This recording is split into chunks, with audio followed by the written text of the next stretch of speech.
Selamat pagi semua, perkenalkan nama saya Angela Rembondohi dengan NIM 2066061 dari kelas L, Prodi S1 Pariwisata.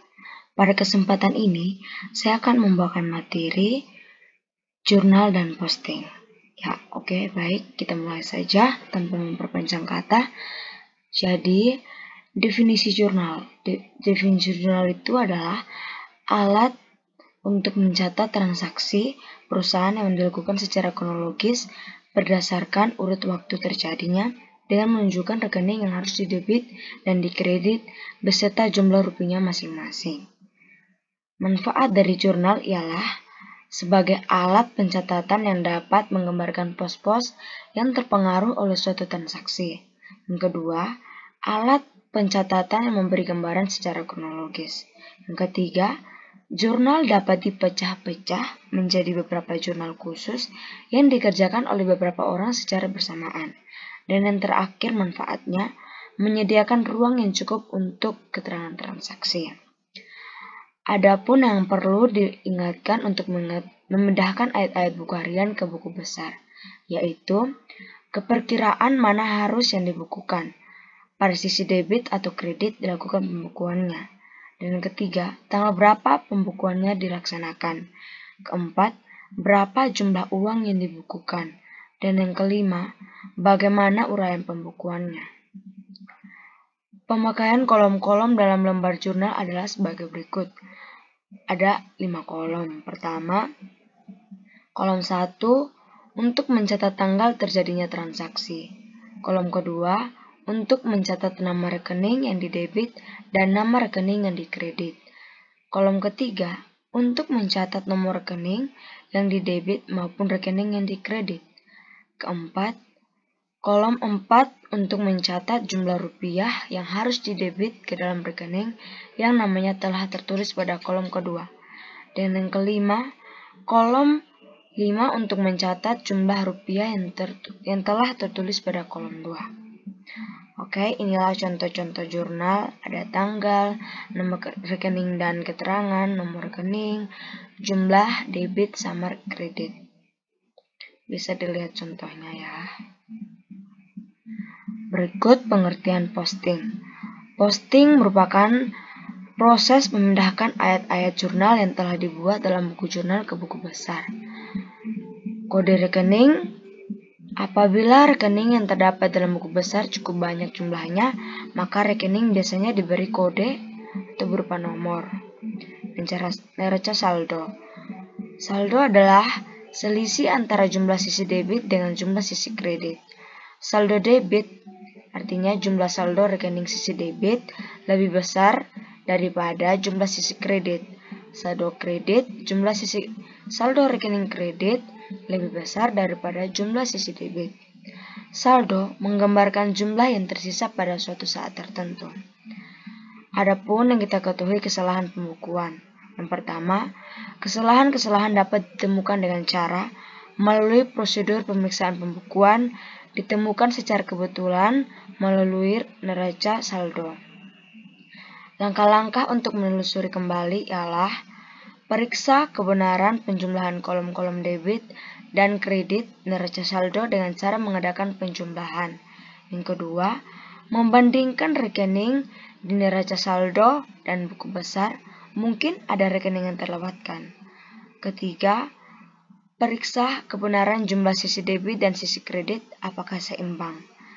Yang keempat, membandingkan semua angka di buku besar dengan di buku jurnal, perhatikan apakah ada angka yang tidak sama. Yang kelima, periksalah kesamaan jumlah debit dan kredit di dalam jurnal. Dan yang terakhir, kesalahan-kesalahan tidak boleh dikoreksi dengan cara menghapus, sebab bekas-bekas menghapus akan menimbulkan kecurigaan.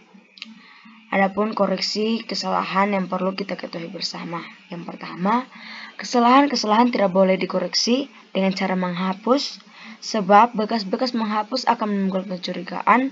Yang kedua, kesalahan-kesalahan bisa dilakukan dengan tinta merah. Kesalahan dibuat garis lurus agar terlihat rapi. Apabila ada kesalahan menjurnal sudah dibukukan ke buku besar, maka koreksi harus menggunakan dengan jurnal koreksi. Demikian pembahasan pada jurnal dan posting. Sekarang kita lihat contoh soal. Saya akan bacakan soalnya. Memiliki sebuah usaha yang dikelola secara mandiri adalah impian banyak masyarakat Indonesia. Terlebih, jika saat ini Anda seorang PNS yang sebentar lagi dalam waktu kurang dari 2 tahun harus pensiun. Berikut merupakan contoh pembuatan laporan keuangan dari soal akuntansi atas usaha dealer mobil. Pak Sanjaya akan membuka usaha dealer mobil yang diberi nama Dealer Sanjaya yang dibuka pada bulan Maret 2019. Berikut transaksi-transaksi di Dealer Sanjaya yang terjadi pada bulan Maret 2019. Pertama, 1 Maret, Tuan Sanjaya mendirikan dealer mobil dengan menyetor uang pribadinya ke kas perusahaan sebesar 45 juta.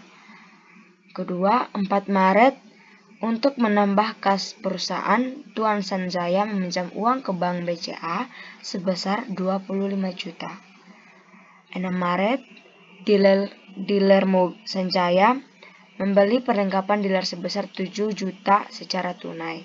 9 Maret, tujuan Sanjaya mengambil uang kas perusahaan sebesar 5 juta untuk keperluan pribadi jalan-jalan dan liburan keluarga. 12 Maret, Tuan Sanjaya membeli perlengkapan dari toko Bintang Timur senilai 20 juta secara kredit dengan rincian sebagai berikut. Pertama, 18 macam alat-alat kunci mobil 7 juta. 2. 1 mesin kompresor 6 juta. Ketiga, 16 macam oli mobil 3 juta. 4. Spare part dan suku cadang 4 juta. Pada tanggal 15 Maret, Dealer Sanjaya menerima pendapatan jasa otomotif sebesar 15 juta dari customer baru. Pada tanggal 17 Maret, Tuan Sanjaya membayar sebagian hutang pada toko Bintang Timur sebesar 9.700.000 untuk pembelian kredit pada 12 Maret lalu. Pada tanggal 25 Maret, Tuan Sanjaya membayar gaji 2 pegawai dealer sebesar 6.200.000. Tanggal 26 Maret, Dealer Sanjaya melakukan jasa perbaikan mobil sebesar 11 juta dan pembayarannya akan diterima 1 bulan kemudian. Dan pada tanggal 27 Maret, perlengkapan dealer yang sudah terpakai sebesar 8 juta. 29 Maret, tagihan pemakaian listrik PLN Dealer Sanjaya sebesar 600.000 dan tagihan pemakaian air PDAM sebesar 120.000. Dan terakhir, pada tanggal 31 Maret, Tuan Sanjaya membayar uang sewa ruko sebesar 15 juta rupiah. Yang diminta dari soal tersebut ialah buatlah jurnal umum lalu posting ke dalam buku besar. Ayo kita lihat bersama-sama jawabannya. Yang pertama, jurnal umum. Pada tanggal 1 Maret 2019, adanya kas modal Tuan Sanjaya. Kas dimasukkan dalam debit senilai 45 juta. Modal Tuan Sanjaya masuk dalam kredit 45 juta. Pada tanggal 4 Maret 2019, kas masuk dalam adanya kas dan hutang Bank BCA. Kas pada tanggal 4 Maret 2019 masuk pada debit, sedangkan hutang Bank BCA masuk pada kredit senilai 25 juta. 6 Maret 2019 adanya perlengkapan dan kas. Perlengkapan terjadi pada debit dan kas terjadi pada kredit. 9 Maret 2019 adanya Prive Tuan Sanjaya dan kas. Prive Tuan Sanjaya terjadi pada debit senilai 5 juta dan kas pada kredit senilai 5 juta. 12 Maret 2019 adanya perlengkapan dan hutang usaha. Perlengkapan masuk pada debit senilai 20 juta, sedangkan hutang usaha masuk pada kredit senilai 20 juta. Pada tanggal 15 Maret 2019 adanya kas dan pendapatan jasa. Kas masuk pada debit, pendapatan jasa masuk pada kredit senilai 15 juta. 17 Maret 2019, adanya hutang usaha dan kas. Hutang usaha terjadi pada debit senilai 9.700.000, sedangkan kas masuk pada kredit senilai 9.700.000. Pada tanggal 25 Maret 2019, adanya beban gaji, kas, hutang usaha, pendapatan jasa. Beban gaji masuk pada debit senilai 6.200.000, kas masuk pada kredit senilai 6.200.000, sedangkan hutang usaha masuk pada debit senilai 11 juta dan pendapatan jasa masuk dalam kredit senilai 11 juta. Tanggal 27 Maret 2019, adanya beban perlengkapan dan perlengkapan. Beban perlengkapan masuk pada debit senilai 8 juta, perlengkapan masuk pada kredit senilai 8 juta. 29 Maret, adanya beban listrik, beban air PDAM, dan kas. Beban listrik dan beban air PDAM masuk pada debit, beban listrik senilai 600.000, beban air PDAM senilai 120.000. Sedangkan kas yang masuk pada kredit senilai 720.000. Dan yang terakhir, 31 Maret 2019, adanya sewa dibayar di muka dan kas. Sewa dibayar muka masuk pada debit senilai 15 juta dan kas 15 juta masuk pada kredit. Total dari keseluruhan debit ialah Rp167.620.000, sedangkan kredit sama pada debit hasilnya Rp167.620.000.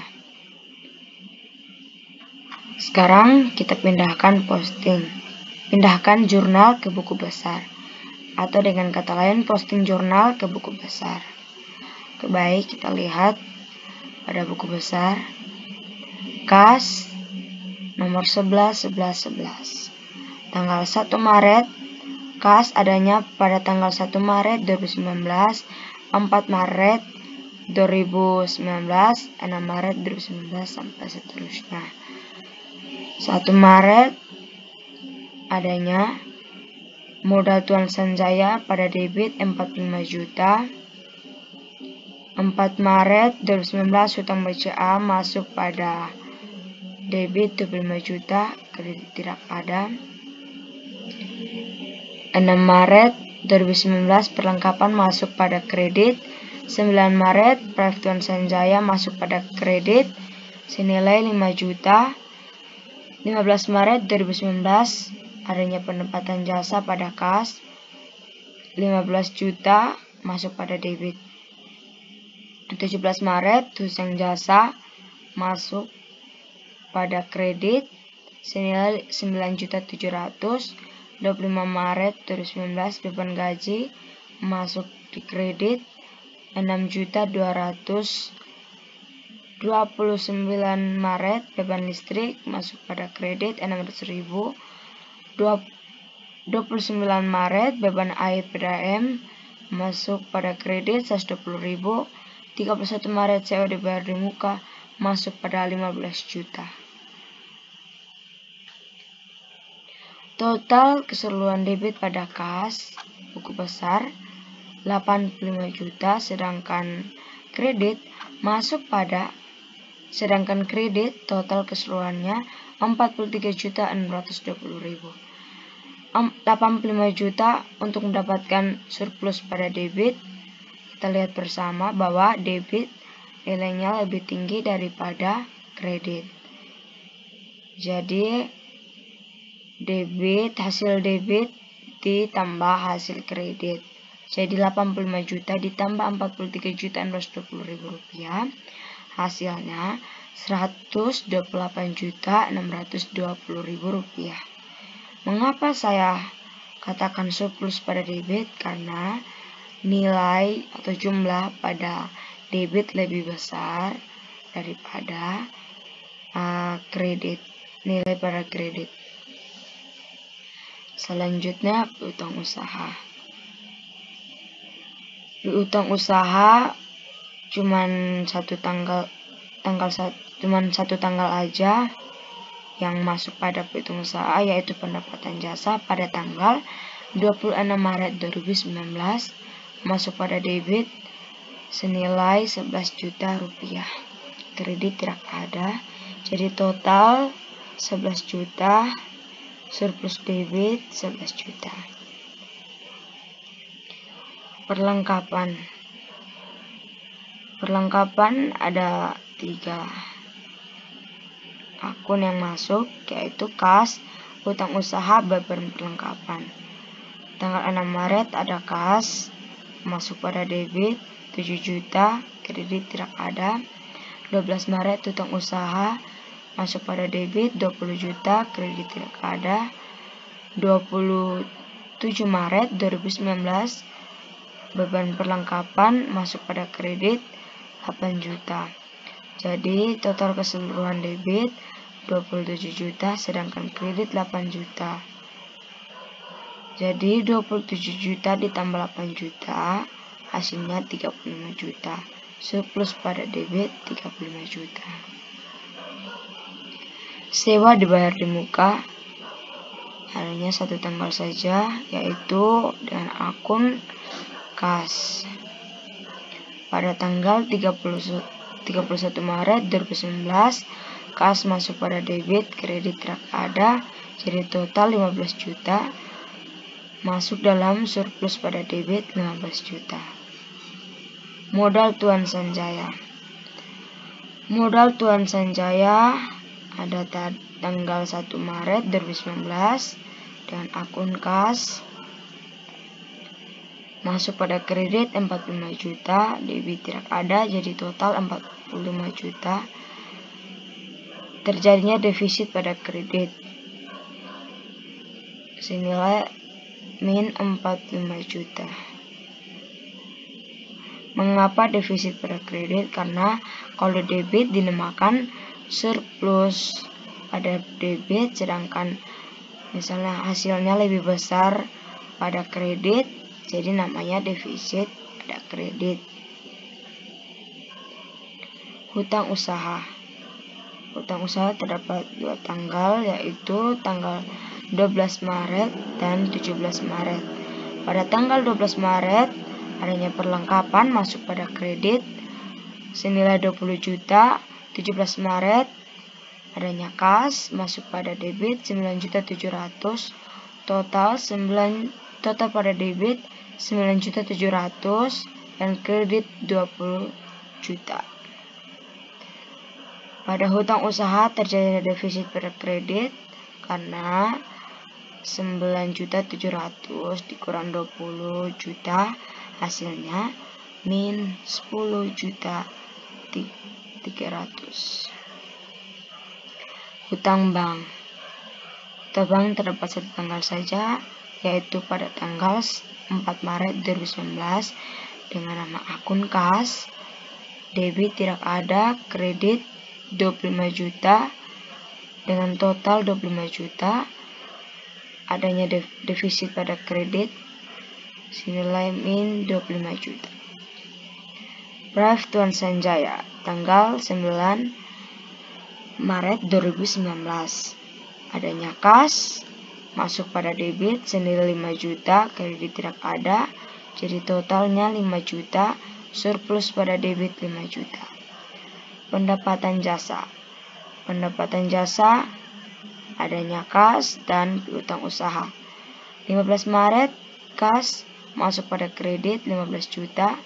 26 Maret adanya piutang usaha masuk pada kredit 11 juta.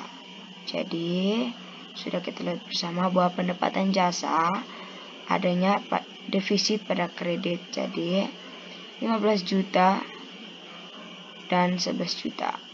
Hasilnya min 26 juta. Beban perlengkapan. 31 Maret perlengkapan masuk pada debit. Kredit tidak ada, jadi total 8 juta. Adanya surplus pada debit senilai 8 juta. Beban gaji. Beban gaji pada tanggal 25 Maret 2019 kas masuk pada debit total 6 juta 200. Terjadinya surplus pada debit 6 juta 200. Beban listrik. 29 Maret 2019 adanya kas masuk pada debit 600.000. Total 600.000. Adanya surplus pada debit senilai 600.000. Beban air PDAM. Tanggal 29 Maret 2019 adanya kas pada debit 120.000 dengan total 120.000, terjadinya surplus pada debit senilai 120.000. Beban sewa. Beban sewa terjadi pada 31 Maret. Sewa dibayar di muka masuk pada debit 15 juta, totalnya 15 juta. Terjadinya surplus pada debit senilai 15 juta. Terima kasih. Oke, baik.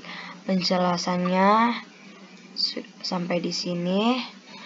Mohon maaf bila ada salah kata atau ucapan yang kurang berkenan pada teman-teman.